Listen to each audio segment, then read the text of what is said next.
So recently got the heat shield problem taken care of. Actually, not yet, but dropped the BMW M4 at the dealership yesterday. I figured I'd make a video talking about the maintenance of an M4 and what it's like to own it. So far, I'm pleased to say there's actually been $0 spent. I've got oil changes, 2 oil changes. I got my brakes changed, pads and rotors, and I also got free windshield wipers. Well, when I say free, it's included in the cost of the car. So how BMW maintenance work is that they're usually a big maintenance milestones about every 10,000 miles. During braking maintenance at 1,400 miles, you get your differential fluid change, you get your engine oil change. At 10,000 miles, you get the standard oil change checkup. I actually got my brakes switched at 10,000 miles, which was kind of early.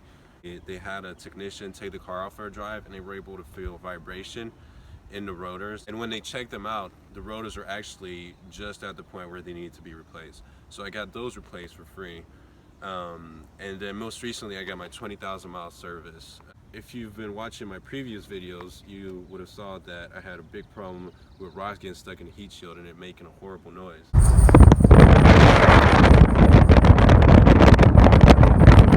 So that's why I basically took the M4 in, now driving this masterpiece. BMW 328 xdrive wagon. So it's a little bit different. I kind of like it, called a silver bullet. I want to say the first thing I felt in the car was the steering. So I know a lot of people give the M4 crap about its electric steering, but if you drive one of these, you will be in love with the M4 steering. So definitely looking forward to getting back to that. But otherwise, it's a really solid car. The only thing that leaves me a question mark is the price tag. So you see a base price of $42,000, and even with just a couple of options, I mean, just navigation, driver's assistance package, and color, it comes out to $47,595. So that's pretty expensive. You get a really nice BMW X1 for the same price, or even Mercedes C-Class for the same price. To begin with, station wagons aren't really popular in the US, so I wonder if BMW is actually going to discontinue this car. So kind of makes it a unicorn. I'll be proud to say in 10 years that I was actually able to drive the last 328 xDrive wagon in the US. So how does the 328 wagon, how does the 3 Series wagon drive? Well, it's not bad. So apparently this is all-wheel drive. I mean, I can't really feel the difference because I am not pushing this car to its limits. As I said, interior is pretty good. I actually don't mind this long panoramic moonroof. This is pretty cool. I don't know if you could get that in the X1 or even a standard 3 Series. Actually, I highly doubt it.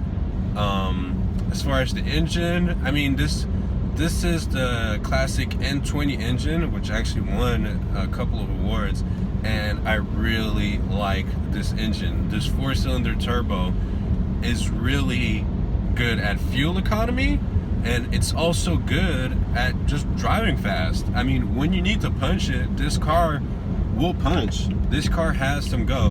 I am happy BMW put turbos in their entry model engine, because turbos just make any car some type of fun, because you have that rush of power and it's really just enjoyable, especially for, you know, like an entry-level car like this. It's also really cool that this car, even though, you know, this is like a family wagon, it has the different drive modes. So I could drive this in Sport Plus with DSC off if I wanted to, and I wanted to have fun, which I'm not gonna do. But you know, if you had to have one car and, you know, you couldn't afford to have a sports car, it's cool that BMW remembers that a lot of its customers like to have fun driving, even though they're not buying a fun car. And that's one thing you have to give it to this brand, is that they never lost their spirit that a BMW should drive a certain way, and it should be fun, even a regular model like this car. This car even comes with paddle shifters. So in terms of transmission, this ZF 8-speed is really great. If you're not driving in manual mode and you're letting the car switch gears by itself, it will switch gears right when you want it to. It's crazy to me how quick this car is at picking the right gear. So yeah, if you're into station wagons and you see this as a car that will be a unicorn in the future, and so you want to kind of snag on it now, I mean, I'd say go for it, you know? If I was in the market for a station wagon, I'd probably give this an 8 out of 10. Really one of the biggest cons is the back seats. The fact that you can't fit 5 people comfortably. So 4 people fit comfortably in this car, but when you get a 5th person in there, it fits kind of snug. But yeah, no, so Silver Bullet is quite nice. I like it.